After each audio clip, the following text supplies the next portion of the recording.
নমস্কার, সুস্বাগতম। আপনারা দেখছেন জুডোস ধামাকা নতুন পর্ব। সাথে আছি আমি জুডো। জয় কালী বলে রঘু ডাকাতের প্রথম গানটি মুক্তি পেয়েছে। Full video song. গানের পরিবেশ বা দেবকে দেখতে কেমন লেগেছে চলুন সেই নিয়ে একটু আলোচনা করা যাক। এই গানের সুরকার হলেন রথিজিৎ ভট্টাচার্য। গানটি গেয়েছেন ঈশান, রথিজিৎ ভট্টাচার্য এবং শ্রেয়া ভট্টাচার্য। গানটি লিখেছেন সুগত গুহ। এছাড়া ব্যাকআপ ভোকালসও আছে। বিগ বাজেট ছবি SBF এর, পুজোয় মুক্তি পাবে। পরিচালক হলেন ধ্রুব ব্যানার্জি। দেবকে দেখতে একদম মনে হচ্ছে ডাকাত, সেরকমই মনে হচ্ছে। এবং তিনি মা কালী আরাধনা করছেন।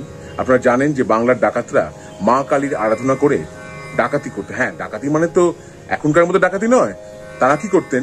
তারা অসাধু ধনী ব্যক্তিদের কাছ থেকে ধন সম্পদ লুট করে গরিবদের মধ্যে তা বিলিয়ে দিতেন এবং ইংরেজদের বিরুদ্ধেও তারা কিন্তু লড়েছেন।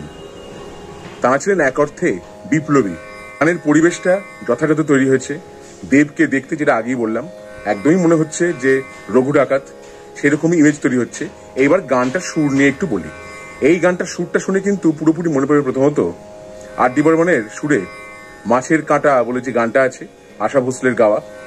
এছাড়া সাম্প্রতিককালে পদ্মাবত সেই ছবির খলিবলি, এই গানটার কথা প্রবলভাবে মনে পড়ছে এই গানটা দেখে এবং শুনে।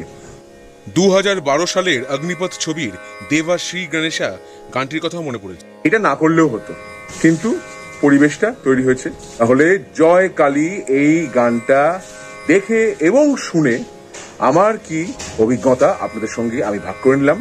আমার ভিডিও যদি আপনাদের ভালো লেগে থাকে তাহলে অবশ্যই লাইক করুন, শেয়ার করুন, সাবস্ক্রাইব করুন আমার চ্যানেল এবং আমার ফেসবুক পেজ জুডোস ধামাকা, সেটাকে লাইক করুন, ফলো করুন।